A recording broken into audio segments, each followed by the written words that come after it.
پھر اللہ بھی تمہیں اپنا محبوب بنا، اللہ بھی تم سے محبت کرنا شروع کر۔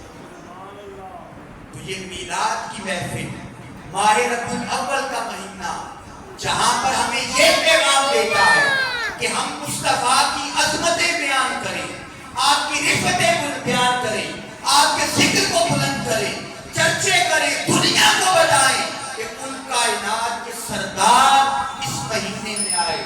وہیں پر یہ مہینہ ہم سے یہ بھی ڈیمانڈ کرتا ہے کہ ہم اپنی زندگی کے اندر مصطفیٰ کی سیرت کو اپنائیں، آپ کے کردار کو اپنائیں، اور آقا دو جہاں حضرت محمد مصطفیٰ صلی اللہ علیہ وسلم کی اگر سیرت کو دیکھا جائے تو قرآن میں اللہ کی ذات نے فرمایا کیا؟